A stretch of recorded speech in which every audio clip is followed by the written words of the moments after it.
Today, we're joined by Duol Chut, the creative entrepreneur behind Minneapolis's groundbreaking Smokin on the Runway, the only cannabis-inspired fashion show in Minnesota. Duol's combining his passions for photography, fashion, and cannabis culture to celebrate legalization while supporting local artists and businesses. Let's welcome Duol to the show.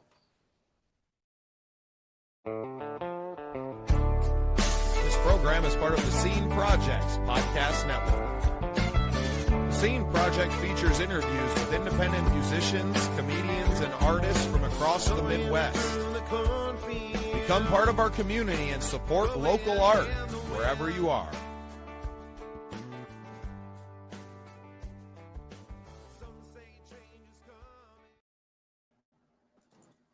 Welcome into another exciting episode of The Scene. I'm your host, Bubba Startz, and with me today is Duol Chut. Welcome to the shoot, brother. Hey, thank you for the introduction, Bubba. It's a pleasure to be on here, and I appreciate the invite. Yeah, well, mutual friend, Zach Motor, up there, in Minnesota, let me know that he was going to be at your show and a big part of it. And I was like, man, you got to connect me with the man behind the scenes. I saw clips and stuff from the first show that you did, not last year, but earlier this year, right, in 25. And I think it's great the way you're kind of blending communities together. But before we get into all of that and the show coming up here in November, I'd like to know you a little bit and get to know kind of who you are as a man. So go ahead and give us a little bit of a rundown, and the floor is yours, man. Yeah, a little bit about me. I'm from South Sudan, so I came here when I was 4 years old. But I have been a cannabis advocate for at least the last 10 plus years, mainly just personal use. But it's definitely had a big impact on me the last 5 years after going through some challenges and, quitting alcohol, which is probably like my biggest thing. But since then, about a couple years after that, after COVID, actually, started my own business, and really I've just been running with it since. A little bit about myself: I enjoy the outdoors a lot. Love basketball. Love sports just in general, especially basketball and football. Love spending time with the family. Pretty introverted myself, but I have found a passion in hosting events, which is kind of new to me. Only really been doing it on this scale for maybe the past 2 years, but before that would always host, friends coming together, cookouts with buddies and family. So there's always something that I enjoy, just kind of building those like little get-togethers, building community, and just having a good time with it. And that's kind of brought me to where I'm at here. That's just a little bit about myself, faith, man of faith. That's just, yeah. Awesome, man. Well, I love the backstory. Obviously, coming here as a young child, as a young man, right? And making a life here. Obviously, loving the outdoors. I would say it's easy to say that Minnesota is a lot different than South Sudan. And you were old enough to have memories of living in Africa too. So I kind of want to start there. Obviously we have listeners mostly in the United States, but from all over. Not a lot of people have ever been to the African continent, much less, most of them probably haven't even been out of the country. So can you kind of give us, some differences, which are obviously many, but maybe some of the similarities between life in Sudan and life here in the United States? So I am a little old enough to remember some things, but it's foggy. One thing just to mention is, like, during that time, especially 4 and 3 years old, there was a lot of things happening in South Sudan. There's currently still a war, but it was worse back then. And during that period was when my family immigrated from South Sudan to Ethiopia and then made their way here as refugees in 1998. So that's kind of what was going on. So during that time, there was just like, a lot of war, a lot of moving, a lot of just relying on the people around you for community, um, for survival at that point. I'm blessed to be able to make it here, especially knowing now, what was going on there, and especially to make it here with, my whole family. It's even, can't say anything more of it being a blessing. The biggest differences between, I guess, there and here is, here there's a lot more structure. Back there, it was a lot more rural. So my family is like, farmers. So that is kind of like our background there. So we had some fields, some cattle. So life was a lot different than compared to here, where you have to get a job. Before, over there, you're growing what you have, taking care of, livestock, and going to the market. That's more of what it was. And you lived in family communities, so it wasn't everybody lived in different parts of the town. It was the whole family lived in that general area of, of land together to take care of everything. Um, but the the biggest difference, uh, there right now and here is definitely the opportunities. Stark difference. And I haven't been back, but I think that's something I definitely am looking forward to in the future once things stabilize more.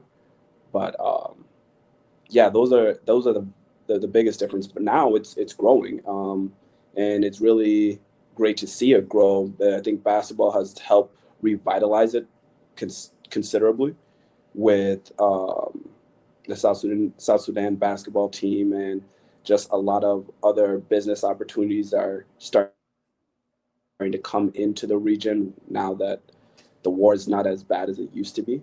So I'm hoping in the next few years that things change for the better to where you can make a trip out there,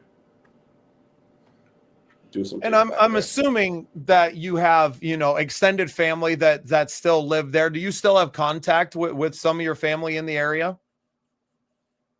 So a lot of my extended family, they're in South Sudan or in the region of like Juba, but a majority of them are in Ethiopia, some of the other African countries, maybe like Kenya. I still have some family in Australia, and a majority of my other family is actually here in the States. Well, that's wonderful that you have so much of your family here. I have friends who immigrated to the United States who came by themselves, even at a young age, and never have a chance to really go back and see their family. And that can be very tough. I mean, I've lived out of country before. I was in Mexico for close to a year, and I didn't leave on the best of terms, and I didn't have the ability to just come back whenever I wanted to. When I came back, it was for good, right? But it was very hard to live even there. In Mexico, I think, is a lot more developed and stable country, obviously, than a country like Sudan is, especially in that time frame. Late 90s were not great for anyone, for a lot of African, and still a lot of African countries are torn apart by civil wars or just violence and mass violence in general. So I'm very grateful that you're here and that you have the opportunities that you do to now grow your own business and to help others kind of get out there. And I know you guys just had, for Smokin on the Runway, you just had your casting call. And I thought it was really great to see so many of the models who were just so excited about having the opportunity now to make their dreams come true, right? To be featured on a runway and to do that. So now you've you've taken the opportunities that you've been given, and now you've turned it into opportunities for others. And I think that's a really cool kind of full circle moment, and not necessarily maybe the full circle, because I think for you, it would be able to going back into making a difference in your home country and not just your community here, in the Minneapolis area, but to see it come around to creating opportunities for others. That's got to be a really good feeling for you. No, it's the greatest feeling. It really re-energizes you. And like you made a great point, like not many people are, that fortunate to be able to make it here. Like I have 5 siblings and both of my parents are still here. That is the ultimate blessing that I could ask for. Like it is truly grateful for that, because that's not the story you hear much. And like you mentioned, being away from your family, just isolated like that, and it could be in a developed country or an undeveloped country, it's hard either way. It is very difficult. Your time in Mexico, how much time did you spend there? Almost a year, just shy of a year. And I'm sure that time, even though that was, like you mentioned, was difficult and made you want to come back. And I just can't say how grateful I am to have that. And to being able to, like the goal of the show was to showcase, local brands in the cannabis space that never really get that type of publicity, on a runway, getting that type of showcasing. There's only maybe a few handful of brands like maybe Cookies, LRG, Push Trees, who are very well known across the country as, mainly cannabis brands. And so that was an opportunity to create that here in Minnesota, having some experience as a photographer at Black Fashion Week. Some of the messages I get on online submissions from models, vendors, or designers are what definitely let me know that I'm definitely doing something, impactful, or I'm definitely doing the right thing right now, because it's like, oh, I love art. I love cannabis. I wanted to be a model. I didn't know this was there, and I want to be a part of this. It's really like, inspiring hearing a lot of other people's stories with their use of it, or how they got into modeling or becoming a designer. And we get the opportunity to have a platform for them to kind of join to do exactly that. I think one of the best parts about it is hearing stories from different people telling me like, hey, I met the business that I work for there. I met some of my closest friends there at that show. I just had that message before, and I'm like, yo, that is great to know, because, building that community of like-minded people who have those same goals of just kind of like, helping each other, uplifting each other, and you're getting responses from people like, hey, I met my closest friends at your show or at your model call, and we're still, very close now, and it's been 2+ years. Like, especially during a time when it's very digitalized and, many people are not really as close as they were, there's a lot of isolation going on. That's just great. That's like the best part about it. Well, and you're doing a great job of bringing people out of that digital world and bringing them together in these physical spaces. And that's something that the Scene projects especially have really strived to do in our short time. We've only been a podcast and a brand for, 18 months or so, but we've proven ourselves as someone who is a connector. And that's what I would consider you as well. Someone who knows a lot of people, but not just knows them, knows how to bring them together and to connect businesses and brands with other people that are in that space, and maybe bringing together two spaces that you wouldn't usually put together, right? Fashion is usually seen as something that is kind of a list or on a different level, in the cannabis industry is very still underground. Even though it's legal, it's not talked about. It's still a little taboo, and you're kind of bringing them together on an equal footing. And I think that's really cool to see it come together. I myself, a cannabis user. Dual, the reason I was in Mexico is because I got felonies set for selling marijuana before we had a medical program in South Dakota or anything. Now I have a license where I can go and grow and use it and all these things. We don't have recreational use here, but just the juxtaposition, right, of where times have changed, right? This was 10 years ago that I had caught my charges. So, a whole decade has gone by, and now it's time to ditch some of the stigmas, right? And I feel like that's what you're doing and bringing the two worlds together, that we're really seeing the world open up a little bit for us. No, no, and I completely agree. And like, especially in your situation, I know South Dakota from having friends and family back there, catching a charge myself back in 2018 for cannabis myself, lost a lot and had to go through a process of building it back again, right? I'm sure you understand that as well as anybody when you go through that trial of, this is something that helps you, but it's so like, frowned upon that, you are being treated as somebody that you really are not. I'm not over here harming anybody with it. You know what I'm saying? At the end of the day, but um, did and I guess I'm maybe going off track, but like when you were going through those situation and when you went back to Mexico and when you came here, is that something that you had to go through the legal process with? And now Oh that yeah. you're Oh like, yeah, I did 2 years in prison, Duel. I yeah, did 2 years, and 2 years of my life that I lost, and then 2 years after I got out and off of parole, right. we had passed the medical program, and I was able to go and get a license to grow it. So you're like, okay, well that was worth 2 years of my life behind bars. So yes, I'm very open about that experience. Now, personally, did it change my life for the better?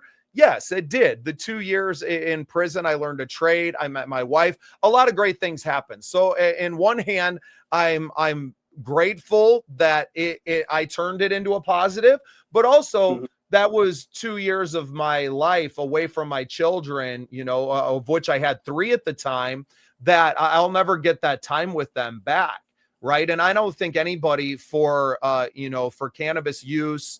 And granted, I had a lot and it was, distribution charges but if I could have gone to the store and bought it like I can now, I would have never gone to the lengths to get it and have as much as I did to catch distribution charges for it. Right. So it would have changed my life if we had already had a medical program, even just a medical, not even recreational use. If we had had a medical program, I would have never gone to prison. Right. Right. And it's easy for me to say that with 1,000% confidence because I've been out and it's not, I mean, of course I'm not trying to go back to prison and I'm not trying to go back and lose more of my life to this. But for a simple plan, I just don't believe that anybody should be losing years of their life for it and to be associated with criminals who are selling fentanyl and methamphetamines and cocaine, right? Like to be pulled into that group of people is just like, well, that wasn't me at all. Right. So, I'm very, I don't know, I ride that line. I don't want it to be illegal. I don't regret necessarily the time that I had to spend. Is it a little bit of a shame that I missed out on 2 years with my children? Yes. Did I turn it into a positive? Yes, I did, but I shouldn't have had to, right? It should have been legal in the first place and to where we are now. And I would have never made the decisions that I did, for 5 years prior to that. It wouldn't have been an option. So I have a very special relationship with the cannabis plant and with how it's changed over the course of the last 10 years in society. They call it the plant of life for good reason. It can change so much, and you're not a violent person, so why are you being treated as a violent offender, serving that much time for something that is currently being used for medicinal purposes for generations?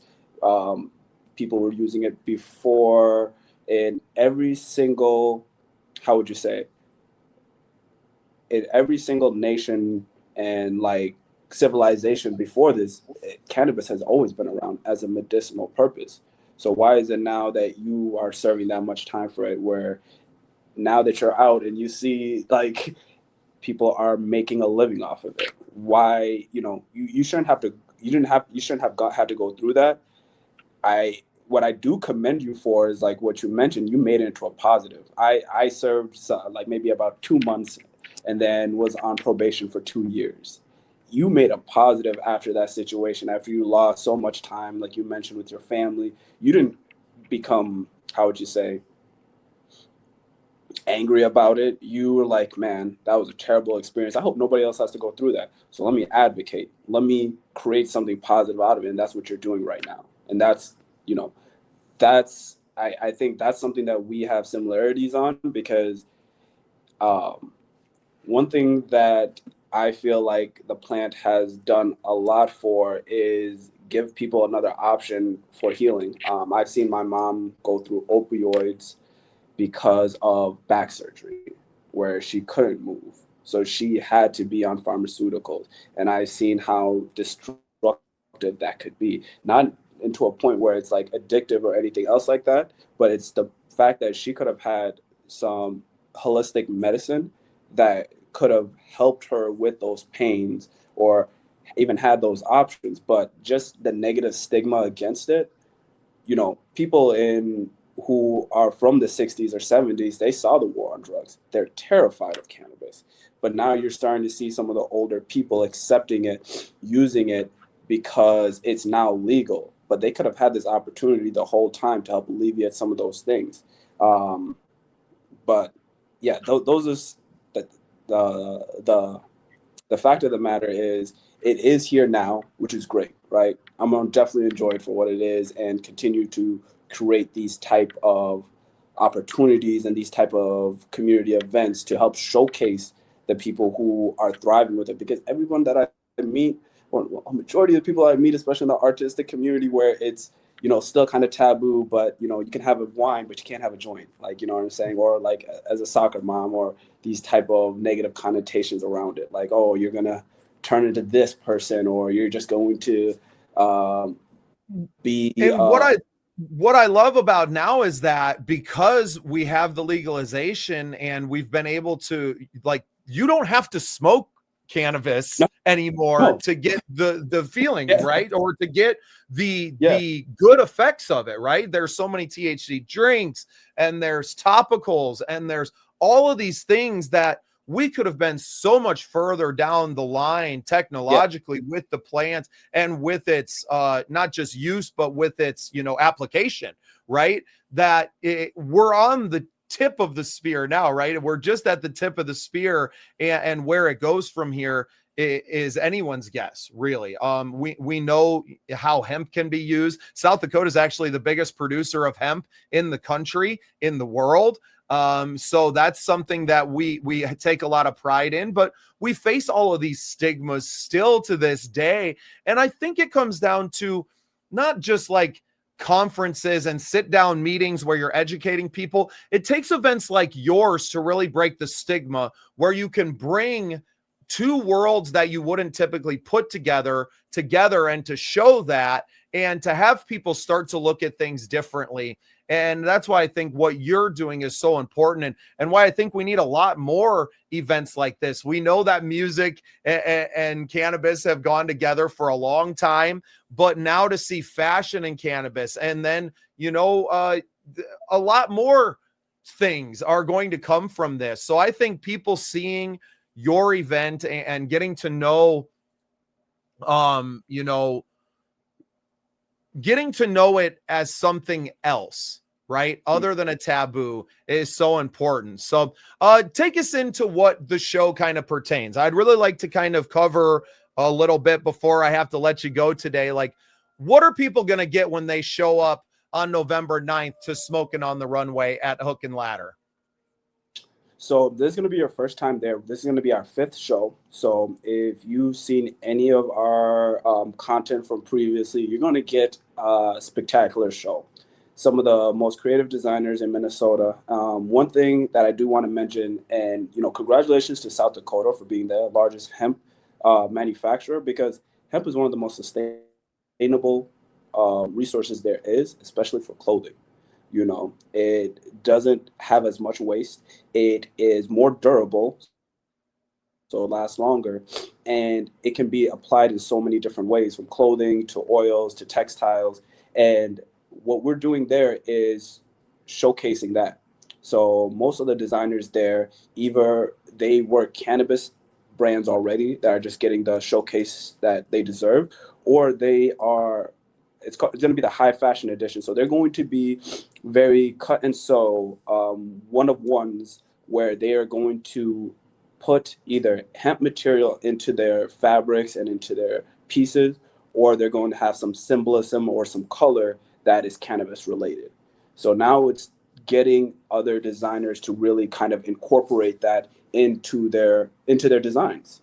So you're going to see some one of a kind fashion. You're going to have like a front row seat in something very, how would you say, very media like, right? There's going to be extra photographers. It's going to be lights, the cameras, action. There's going to be multiple activations. Like you mentioned, we try to have the designer aspect. We have some live painters because, like you mentioned, art and cannabis have always been one. We're going to have some live entertainment for some music.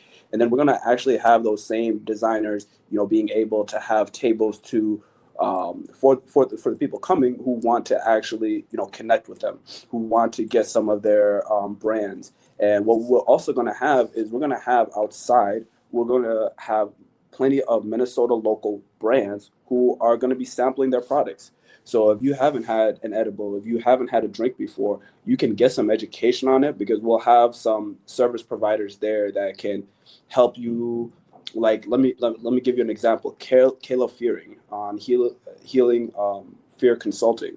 She helps people get from opioids to cannabis. She'll educate you on the whole endocannabinoid system. We'll have some nurses there to help educate, first time users as well. I only knew cannabis as smoking since I was in high school, right?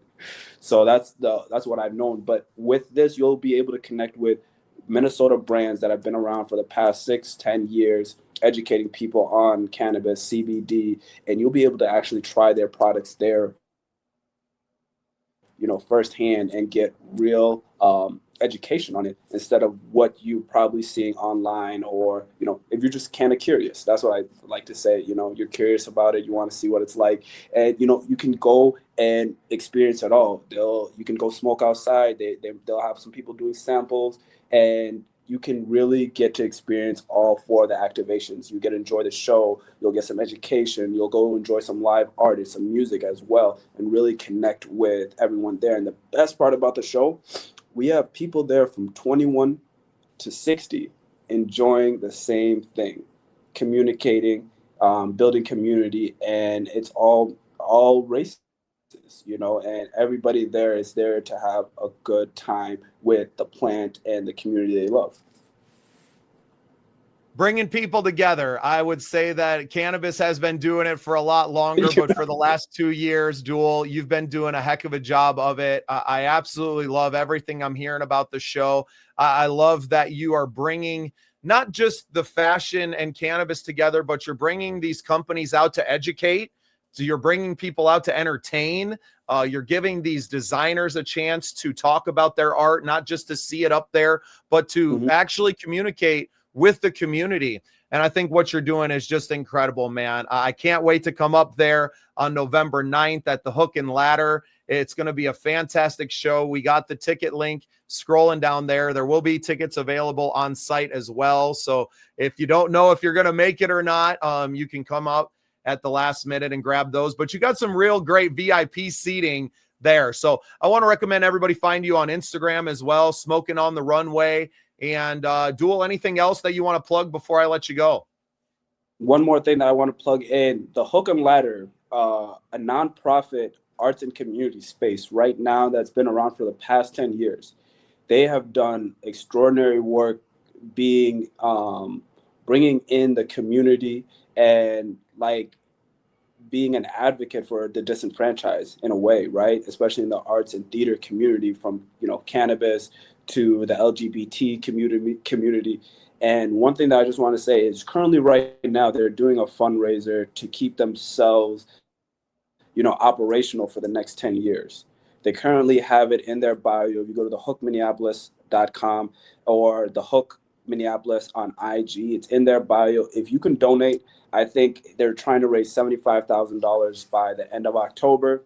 If 7,500 people who love cannabis art and who want to keep an independent venue going it's $10 a person.